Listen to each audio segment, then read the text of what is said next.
Good morning. This is Rob McDougall from Zhang Financial with your weekly economic update. Today is Monday, April 17th, 2023.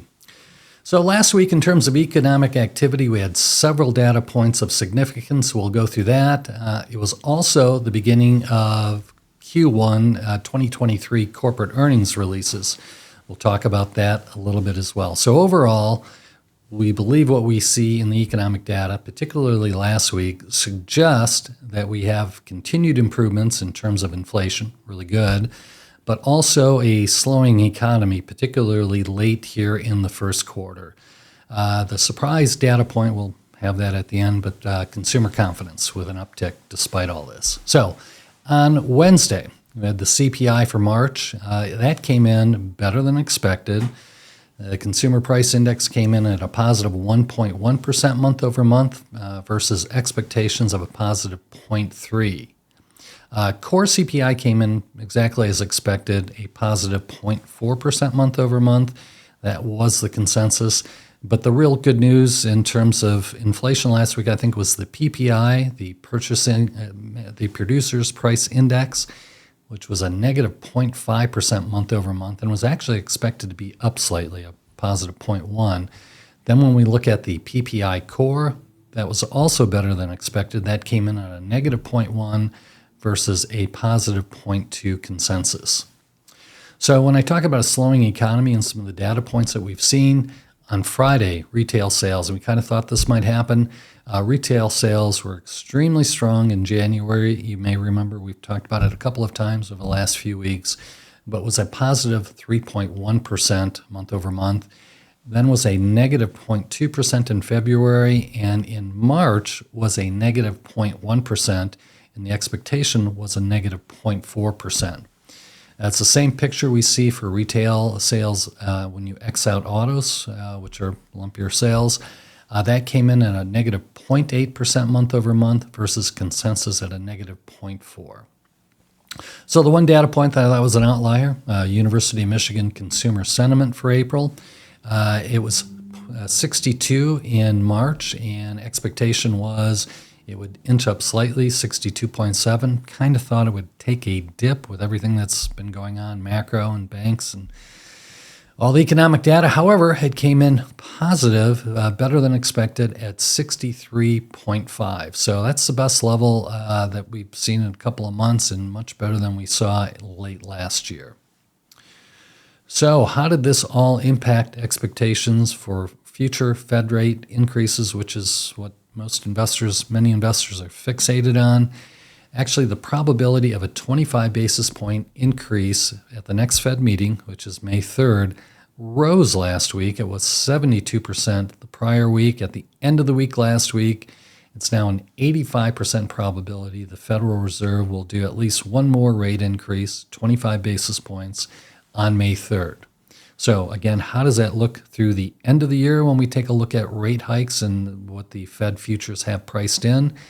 The expectation of a decrease from where we're at right now, which is 4.75 to 5%, came down a little bit, but it's still 76% probability that we'll have rate cuts by the end of the year, net rate cuts from where we're at today.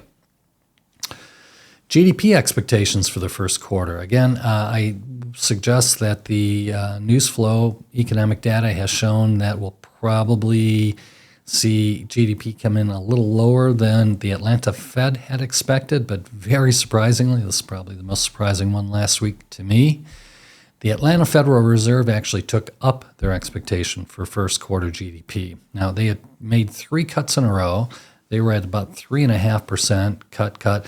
They were at 1.5% 1 week ago. They actually increased their expectation for Q1 2023 GDP growth in the U.S.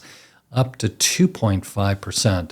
Now, I don't think this actually happened. These numbers, their expectation was baked in before the retail sales. I don't know if that will change their minds or not. But bottom line is, Atlanta Federal Reserve thinks first quarter GDP growth positive 2.5%. I would not be surprised to see it a little lower. Inflation expectations rose just a little bit, hardly any even worth mentioning this week, rose 5 basis points. It's at a very low level. Expectation for future inflation is 2.3%, up only 5 basis points from the week before. So I mentioned, in addition to the economic activity, earnings starting to hit. So last week, as every quarterly cycle, financials, and particularly banks, are the earliest reporters. So we actually had favorable returns pretty much across the board on financial institutions last week. So we had J.P. Morgan, Citibank, BlackRock, and PNC. All four of those were good last week. So expectations for first quarter earnings on S&P 500 actually increased last week on the strength of those earnings. So consensus went up from a negative 7.5% for the first quarter, now at about negative 6.5%. So the good start that we're off to on S&P earnings, now it's only 6% of the companies that have reported, but out of those 6%, 90% reported above consensus earnings. So that's solid. So in terms of market returns, based on the economic data and earnings releases last week, solid returns to the S&P U.S. equities as well as international equities, but it was a down week for U.S. fixed income. So the S&P last week up 80 basis points, but U.S. equities really led by small cap, the Russell 2000, that was up 1.6%. And international equities fared better than the U.S. The MSCI World ex-US was up 2.2%, and year-to-date is now up just over 10%, which is slightly better than the S&P at a positive 8.3% year-to-date. So fixed income returns, they were negative last week. The 2-year yield went up 14 basis points. The 10-year yield was up 12 basis points. So for the week, the Bloomberg U.S. Aggregate Bond Index was down a negative 0.5%, but for the year-to-date, still a very solid return on fixed income, a positive 3%. So next week, economic data, very little. We'll go through the 3 metrics that'll be coming out. But of course, we have plenty more earnings that'll be coming out, and again, very much dominated by financials. So the 3 data points this week, all real estate related. Tuesday, tomorrow, we'll have building permits. Expectation is a real decrease from the month of February, but February looked like an aberration. If you look at the chart, it's been coming down significantly since last March.